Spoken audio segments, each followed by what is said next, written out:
with the cogs, yeah. That kind of gets thrown out the window a bit here, and the matchup's going to be a lot more even because of that. I like this. Yeah, as someone did point out, it is the red strat really from Warrior Gaming Unity. Very apt as well with their logo. But, there's plenty of HP regen available at the SF, and when you're decayed, you get extra value from Tengu because you're at a lower HP pool. Top lane. And you get it back in your business. This lane from DC, and Moon and Sax are able to go in. Such a fast blink. It's ridiculous. Look at the money. 5 minutes in and 1,600 gold. Yep. They're pushing the tower too. The cold embrace on the creep. And what the hell's the clock doing? I mean, does he want to give Moon like the quickest blink we've seen in the trees? There was some at the front of it. I don't think it caught it. Yeah, there was the hawk there, but it was just out of range of the smoke, I want to say. So let's see what Moon gets to jump. No points in epicenter yet. It looks like he doesn't need it. Straight in with the Burrow Strike. Misery as well. Bring him down low. A good shackle shot into the power shot. Brings Arjit low, but not quite low enough. Arfu comes in with the cogs. They do end up finishing the SF with the blast from Saxon. Now they'll turn towards Arfu. A second Burrow Strike from Moon, catching out the clock as DC get away with the 2 kills in the mid lane. And Moon continuing his rise to more and more money. Obviously, his team get a lot. They're up now 5-0. They've got the Naga Siren free farming. Rezo is still in the offlane. Misery has walked into a bit of a kerfuffle here. Misery managed to keep himself alive. He's trying his best here with the Soul Rip and the Decay, but it's not enough. There's 4 WG Unity surrounding him and bringing him down. So they get themselves the first kill on the board here, WG. Kill there. Any other hero wouldn't have really been worth it, but breaking the SF, taking down his soul count, and slowing down his farm. Big thing there, but it is still WG. Good position to. No, it's not having a good time down bottom. Often involved in kills as well. Now they're putting pressure onto the bottom tier 1. 6-1. It's looking like DC are just on another level at the moment in this game. Anna, can you get Misery here? There's no point. It's cooldown still on Soul Rip. So straightforward solo kill. Yep. Nice, just TPing on the trees there. You don't see if he sees that TP coming in, it's not going to work, but it's not happening at the moment. It's been a very impressive early game showing from DC. Even like that, they're coming in, they're looking for Saxa, and straight back in. Moon jumps in with the Burrow Strike, and again it's this same ward. Yep. They were like, we could try and walk it forward, but they just not realized that DC see everything. Tower. And then DC can't really. They're trying to defend it with a Splinter Blast, but Beastmaster's doing a good job to zone the win range. Oh, it's a nice hook shot. So they should get something out of this one as well as just the tower. And indeed with hook shot into Raw. They look for Saxa. He's making them work for it. Finally goes down there to a raise from Arjit. It's not the most worthwhile kill in tower. They bring 5 heroes to force the tower. He could have made some sick plays there, but him dying doesn't really hurt DC at all. It was just him trying to make a play. And this Beastmaster Kangaroo, a little ambitious there with how far he moves forward. DC immediately punishing him there for that movement. Ideally catching out the Winter Wyvern, but that's a hard hero to kill. This is, I mean, can he actually get the kill with this? He's pretty deep. Does he really want to jump out? He actually does. In the midst of 4 members, he's got the backup on its way. Hookshot's going to miss though, unfortunately. WG has to think twice about sticking around for this one. Moon coming in with a beautiful 2-man Burrow Strike. Shackle is not going to latch, but the damage with the Maelstrom and the power shot will be enough. The sleep's there to cancel Arfu's TP, make sure that DC find themselves a second kill. They may not be done yet. Arjit is able to TP out. They don't quite find him. But some very aggressive attempt at a play there from WG. Clockwork, but problem is you hook him, then he can ideally fly out with the Arctic Burn. So even for that, he may have an escape. Down bottom. They're looking for him, and they're going to find him. Arfu trying to hide in the tree line. Power shot to make short work of the defenses that he was trying to protect himself with. Read every movement that WG make and managed to dodge everything. I mean, it's a Lifestealer Beastmaster Lion clock draft with 3 kills at 20 minutes. Saxa gone on Moon. The epicenter they're ready. Here we go. Jumps in, finds the Burrow Strike onto Nana, getting huge amounts of damage out. There's no rages available. He's trying to arm the top of his way out of this. Wants to infest. Might actually make the infest, but no. The blast perfectly timed there by Saxa. He was trying to infest. If he got that, he had to use that Winter's Curse for a little bit longer. So easy to time it perfectly. It's like an indirect buff to Winter Wyvern with adding those stun bars. But and at this point. This is the scary thing with the win range. 20 minutes in, if you've got Blink, if you've got Maelstrom, the solo pickoff potential is absolutely disgusting. Smoking up, but it's not going to be in time to stop Roche. On the wrong side of the map, WG at the moment, as Roche is down, Aegis into the hands of Weeha. And we'll see if they want to try and follow through with this. Arfu is looking for some action. What about the rocket flare? Is he going to commit for this? He tries to, but he's not going to find the hook shot. Again, that's probably for the better. I was going to say. I don't know how that would have went for Arfu. And he's in a lot of trouble now. Power shot and the last Maelstrom proc comes through, and this Glock's out. Nana could be in trouble as well. Saxa coming in from the sideline, laying down the slow onto this lifestealer. Nana to pay off his life as well, and they're not done. Oh, no. Rezo's moving forward. They've got the song onto both the Shadow Fiend and the Lion. Moon and Resolution closing in onto X-Nova. On the backlines, Weeha, Saxa and Misery finish off. Oh, the Shadow Fiend. Oh, Jit. He's out, and this. Easy way to win the fight at that point. It's just been very, very impressive play from DC, obviously, with that first series of the day, going up against LGDFY, having a win now here, looking to be pretty strong. Oh my God, he nearly survives. The Glimmer Cape resistant, not enough to save him at the end of the day, but Moon wants to go back in with the epicenter, jumps in, hits the stun onto one. Shackle's not going to latch, so Nana will survive with the finger. They'll actually be able to take down the clock. They'll take the tombstone as well. They may be able to even find more. Wee gets the blink out. Arfu looking to chase down. Weeha just turns around and kills the clockwork. So does Weeha want to go for some sort of a play here?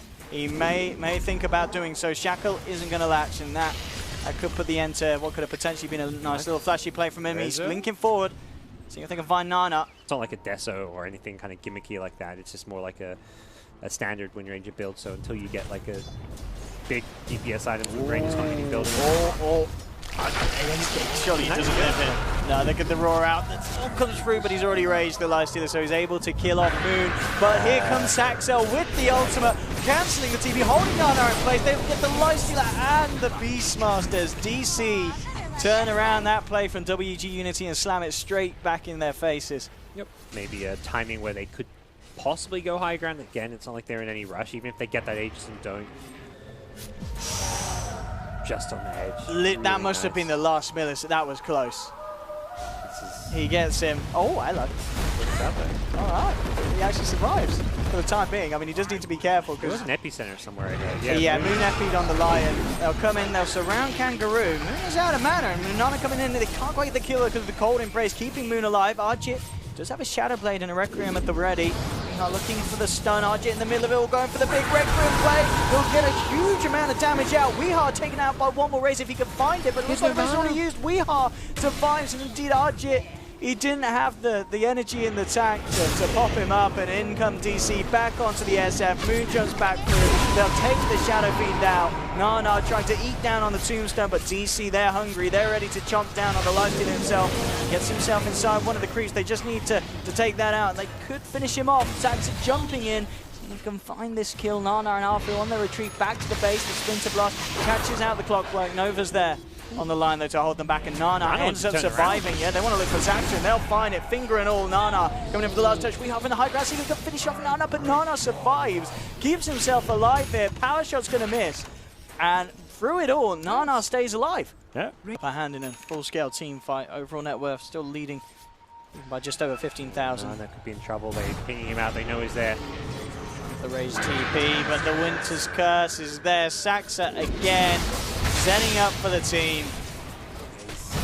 He's been where he needs to be every single time. This is showing us how scary a Wyvern still can be. Looking for the setup camp here. They're pushing mid and bottom at the same time. They don't even care about sticking together right now. That's how confident DC are. What are they going to do about it, WG? They're still without Nana for 20-odd seconds. DC will be able to take the melee racks bottom. And mid lane, we'll see how much they can get done. Tier 3 to 4. Archie trying to do his best to hold back this push. Saxa trying to finish off the range racks as well. Bottom, Weeha and the gang. It's reacting, couldn't get roared there. Should find this one. Yep. Let's see if they can get kills on this. They'll jump in. Immediately the song is there from Rezo, and unless you do anything BKB from Archie, they want to try and fight into this. If they got the catch, though, that's the question. Jump off the catch. He's going to roar onto Weeha, but immediately the Winter's Curse is back there. Lays it down to Nana. Moon coming in the midst of it all. They're pop 3, they're pop 4. Archie's surrounded as well. DC just wiping WG to the ground. That was beautiful. Beautiful Dota from DC. It really, really was. And I think a lot of the times a Wyvern pick comes up in the draft and people are like, lol, Wyvern. But now, if you see DC doing it, you're going to be excited.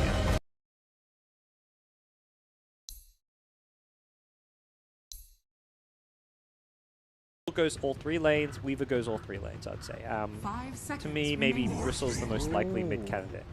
Okay, so And Jug mid. yeah. Oh, I mean, we're talking about DC picking a Weehaw here. They've already got Jug. That's always can be a so Arjit and Nana. They've always had this kind of flexibility between these two players. Sometimes mid, sometimes carry. Kangaroo could be in trouble here. DC, they saw him come down, they got the ward out, and they saw the movements. They got the telekinesis into the initial stun. So they've got the damage to bring him down. He's going to try and come through, but Weehaw ready and waiting. Surprise, he says, as he's there with the Blade Fury and first blood to DC's mid. That's a great way for the Jug to stun. He's doing quite alright just by spamming quills. He doesn't care about giving Wee the stick charges, but now it's a 1, so now it's not 10 charges, you get up to 17. One lane as well, Saxon. A little bit of spot above our Arfu, and Kangaroo's trying to move in. The backup is there from Resolution and Misery, but then they've actually managed to turn it around here. They've taken not just one, but both of the heroes down. Yikes. Oi, as Saxa walks it off. Once you roll in, you're fully committed. Mid lane, Nana with this 15 HP solo kill. Brings down the Jug. That's... Nana's probably just like, alright team, stop feeding bottom lane. I've got this. I'm winning Perfectly mid. calculated, I'm sure. DD. Oh, it's your worst nightmare. Oh, It's just like, pulling up. What is this? They're sending TPs down. They're like, guys, we got a Rubik here with DD and Bloodlust. No, it was Kang getting off the cliff. But yeah. Oh, okay. Oh, he's back. He's pulled in. Not the Bloodlust. The DD is still there. No. Oh, it's all too much here for WG. They're only going to lose both of the heroes. It's another 2 kills for Rezo. DD, Sax are just loving his life here at the moment on the bottom lane. That get ignored because you don't have the best chase. And look at this up top. They want to try and get Arjit. They need to get a setup stun though. Saxa and Misery are there. Misery's going to be... He might still be in the night vision, in fact, and it looks like it doesn't matter. Moon able to close the gap. They've got not quite enough chain stuns, though, as Arjit's able to survive with the time lapse, and now they're just going to turn a fight into DC. The Crusher and Kangaroo coming out onto Moon, and they'll end up punishing the Nyx Assassin. And they may even get more as Arfu rolls across with the block up. Saxa has the stun. They'll turn around with a Fate Bolt, but they're ready to dive in deep as Arjit closes in onto the Ruby. Just needs to get the right... He doesn't even need the right click. The blast comes through from X-Nova, and WG Unity able to turn around that play very, very nicely. Stats here. Bristol was very low, in fact, but he gets there a bit late, not going to be able to stop it, and can't really solo kill too many of these heroes. They could maybe go for the Earth Spirit. Now, that's one they could probably do. Brings him down low. One more touch is going to be needed. Weehaw comes in straight away with the Blade Fury to finish off the kill. They had a die find one. too. They saw the Nyx coming in. That's a nice wrap around. In fact, Weehaw actually with a quick Omni Slash dodges the Slithering Crush. And he's actually going to be able to walk his way out of this one with the Salve ready as well. I mean, Arjit's trying to chase. Look at the blast through. Arjit, can he actually get away with anything? He kills the Amplifier and Weehaw doing a lot, but he's not going to die for it. And we keep it. That was a very, very sweet Omni Slash. Yeah, pop up. Aegis claimed. They said, nope, we're done. What's the point? You're fighting in, you're a bit lacking vision in the area, you know your opponents are going to have a sentry there for the Nyx. Don't take the fight unnecessarily. Eyeing up Weehaw. Look to chase him down here after he rolls across. Blade Fury now gone with a stun into a crush, and with this Amplify, Weehaw just melting to the physical damage of WG. Good play from Arthur. Just rolls onto the Blade Fury, says, I just need to be in position to stun him when this Blade Fury ends. And them often thinking, oh, he's going to get the Mad Star, and then we're going to be in trouble. It's not an item that... It's a decent item, but it's not like a game-changing item like the E-Blade pickup. Lane trying to jump in. Arfu's going to get an Omni Slash to the face there as he attempts some sort of a roll-in, but quick reaction from DC as they cut down onto the Spirit. For Spirit to put himself in these dangerous positions to initiate and set up fights for his team. Kangaroo could be in trouble. They've got the Shikuchi, telekinesis. Have they got the damage to do it? Yes, they do. Kangaroo, he tried to turn around with a crush to hold them back. Blink getting slowed down even more. That's the really key item for WG Unity as far as their mid-game goes, and they're not getting it. That catch they need to punish the split push. Even when they get it, Morphling is not really a hero you can kill, it's just the Jug. Hey, up top lane, Moon unable to actually find the stun there. He was looking to try and bring down Kangaroo with the Amplify and the Quill Sprays. Moon he's in a lot of trouble here. One more and he's going to be popping. Nana turns around that attempt of a kill onto the Slardar and shoves it right down Moon's throat. Well, luckily survived. He died there, again without his blink. Oh yeah, he's so close as well at this stage. Disastrous. And Nana going to try to force it to the bottom. It's one of those things where getting ages mid lane. Diving onto Nova. Rue does get the stun. They kill this though, no, again. TP's out and back to safety. It's so nice to play Jug in these games where there's nothing to cancel play through TP. The slider back is so unreliable. Bottom lane, Nana maybe getting a little too confident here with his... Quilled the Carapace. And he's gone. They couldn't really get anything out of the Aegis because it's on a bristle, so it's like already... We'll see what, if WG can get the sort of a jump that they need, because they're moving down the mid lane.